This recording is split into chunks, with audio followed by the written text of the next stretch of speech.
So we've come to that point of the evening where I'm obligated to say something that will make you think that I'm smart enough to deserve this recognition.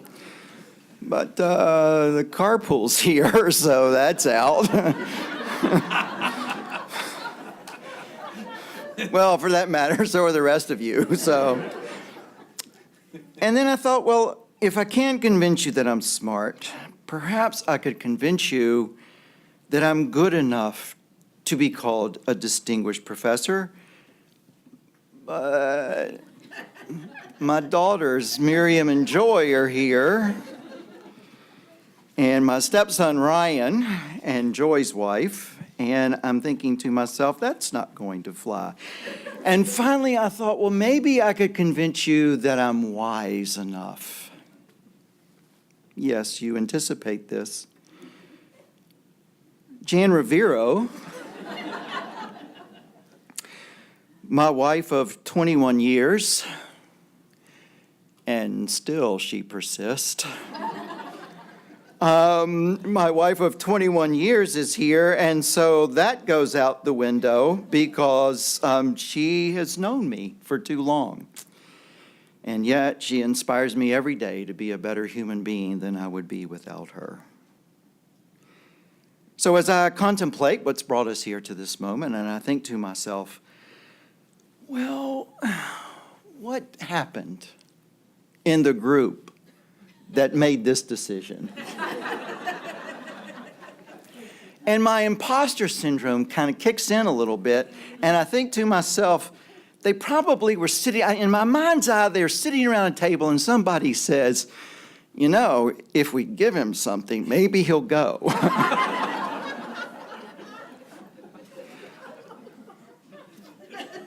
Well played.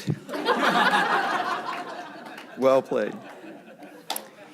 This is all to say that there are no words to express the deep amount of gratitude for those who wrote such kind and lovely things in my nomination letters. Those letters and your presence here this evening are evidence that this has been a community of care for me. Care over the last 3 decades. There are those of you in this room who have fed me when I have been hungry, who have sheltered me when I needed shelter, and who have run beside me in the worst days of my life. And I am deeply humbled for this recognition because this community has made me more than what I could have been without it. And I will carry in my heart enormous gratitude for the contributions that all of you in this room and many who are not here have made into my life. That's what makes us who we are. That's what makes me who I am in my journey. That journey has not always been an easy one. 45 years ago, I was an ex-con driving a truck and struggling to support my wife and baby girl. Sentenced to 5 years in the Virginia State Penitentiary, suspended with 3 years probation. I was a felon with no future, no hope, nowhere to go.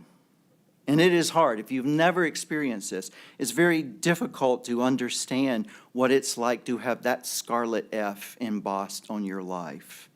You have no idea how difficult it can be. I couldn't get a job with Orkin spraying for cockroaches. I couldn't get a job as a garbage man for the city of Roanoke.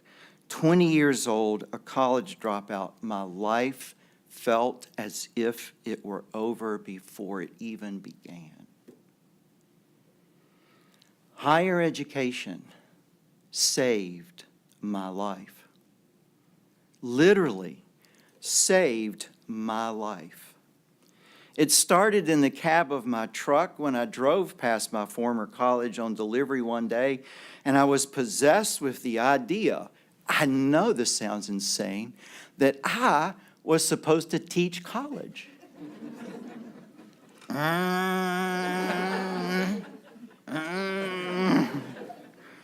It sounds absolutely preposterous listening to me say it now. How was I to do this? It was almost as if it were a calling that came from the ether. I have no idea. But that's the path that started. The encouragement that I received from Miriam and Joy's mom, Ruth, to pursue this gift was a gift that I will always be grateful for. And the fact that the United Methodist Church turned me loose to pastor a student parish still astounds me. I'm pretty sure there are people even now getting therapy for that. Part of the reason that I feel so strongly about this vocation that we celebrate tonight is that I have known others who have been saved by education, saved by what we do. I have seen my students, our students, have a chance at a better life because of what happens here in this place. I have watched as they have found direction, rejoiced when meaning and purpose seem to come from within nowhere to propel them out into the world for lives of meaning. When I first came to Elon, there were more people for whom a college education really actually was a critical first step to a better life. They were first-generation students, some of them, not necessarily from professional families, but whose families saw that this place offered them and offered their children a chance that they could not have. Even if we did teach 9 courses a year, at this point, my department usually recognizes me as using jazz hands. Well, back in the day, we used to teach a 414. And they all roll their eyes and go, yeah, Pugh, we know.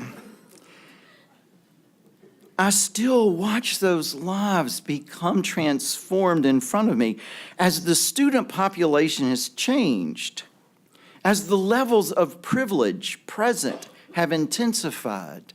I often find myself wondering now, what are we doing? What are we doing now? Am I helping make the world a better place? Or am I teaching skills that will be used to continue and exacerbate the growing economic and racial divisions of our society? What does it mean to save a life now? As a way into answering this question, I invite you to consider with me Margaret Atwood's dystopian novel, The Handmaid's Tale. That took a turn you weren't expecting, huh? Many of us may be familiar with the book, given its reemergence through the Hulu TV series. It tells the story of a totalitarian Christian takeover of the United States, out of New England of all places, the imposition of a theonomy where men subjugate women, a new generation of readers fearful that the themes that Atwood explores in The Republic of Gilead loom large as too real possibilities for our age, they think. What are we to do now?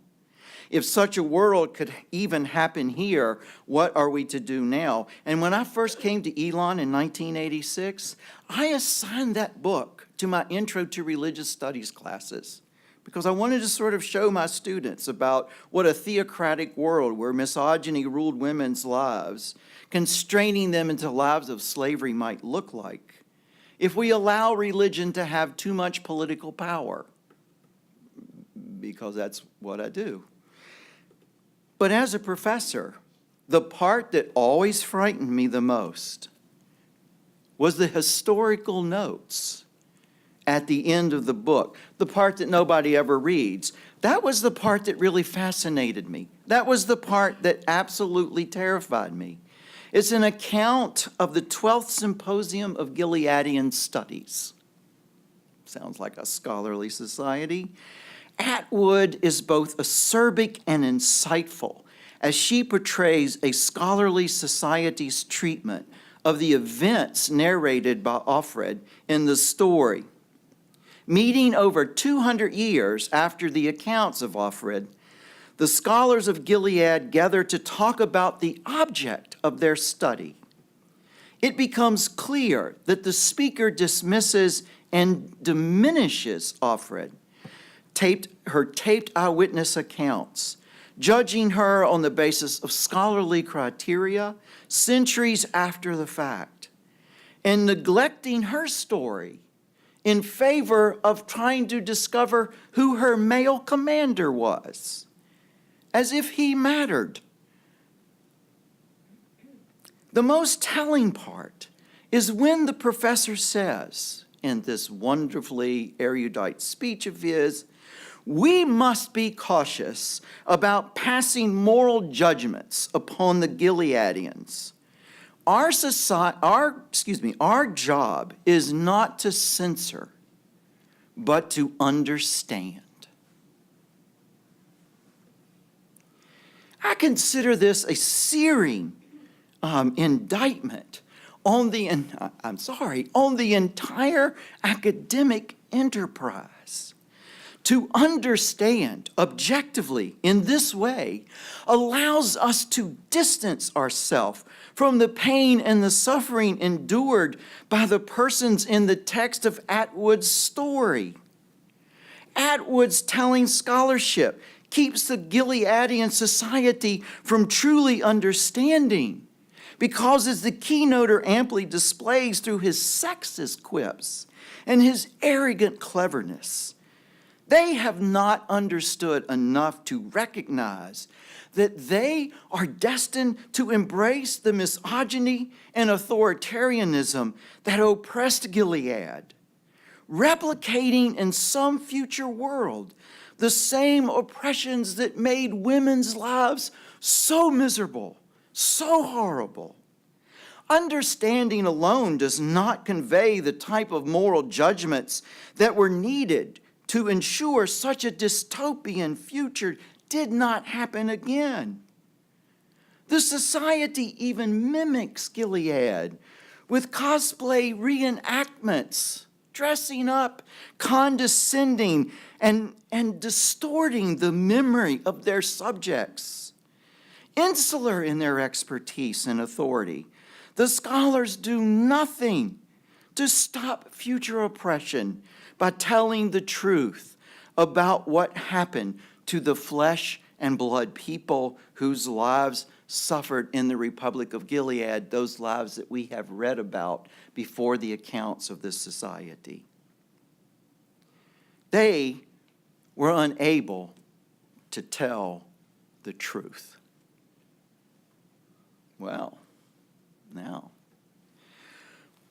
what, you might ask, would truth look like?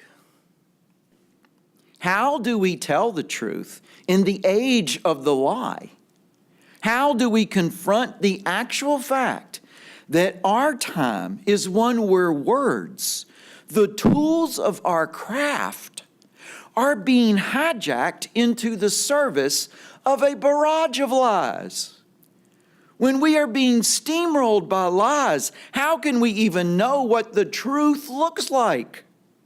It is difficult to answer such questions because while often the lie serves the will to power, more often than we care to admit, so does the truth.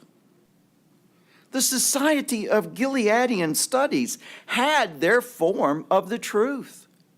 They had transcribed the tapes. They knew what they were talking about. But the truth served their narrow interest, not the interest of replicating what was happening in Offred's world in the future.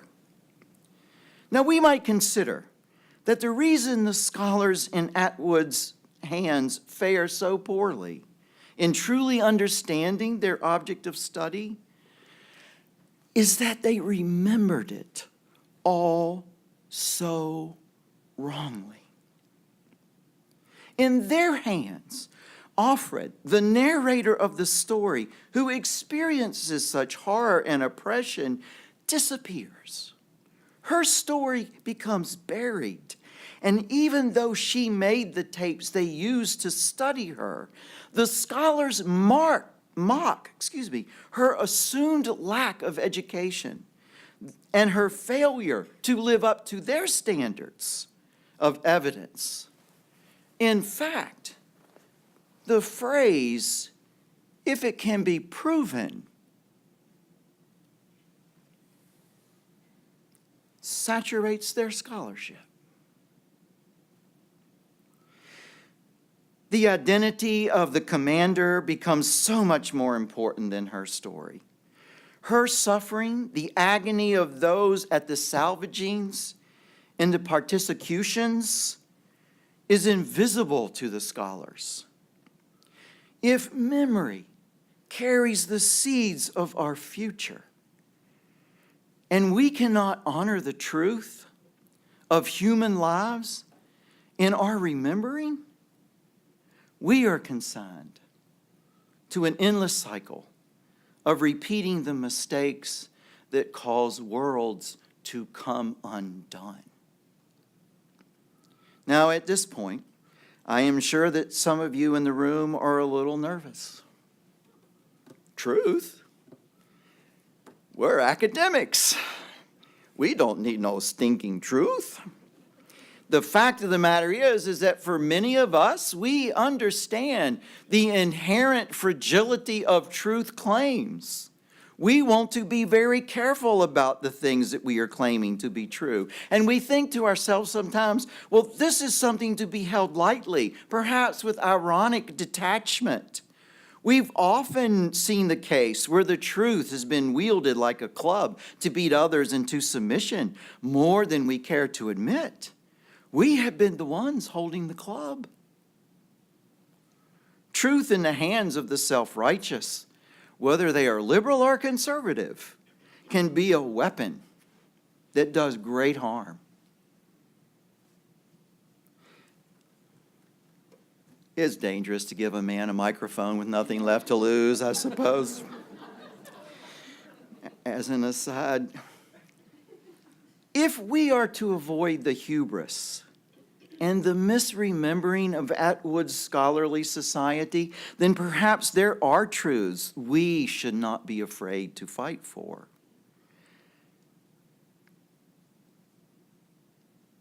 So here's one thing.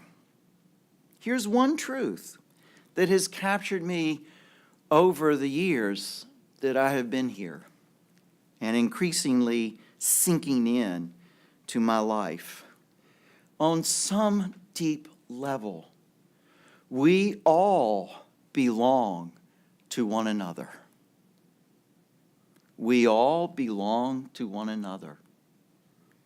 I had to confront that on August the 12th. Who was my neighbor? Who did I belong to? Who belonged to me? And the fact of the matter is that we all belong to one another. That simple truth should compel us to consider the suffering that takes place in a society that extracts resources for the wealth and the power of an increasingly smaller number of people to the exclusion of a larger community.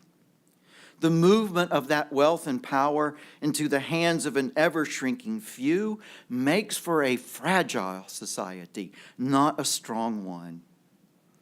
And it may not be in our generation, but this is a trajectory that, if not turned away from, will lead to societal collapse. We all understand this, but I think if we're committed to the truth, we should maybe censor it as well. Look, I spent 32 years studying Nazis. I understand them, I think. I don't want to just understand them. I want to give moral judgment to show why that should not happen again.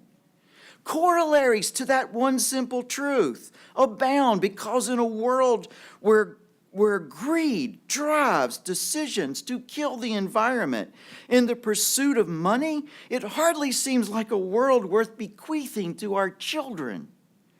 And yet I have the uneasy feeling that we're going to look into our children's eyes one day.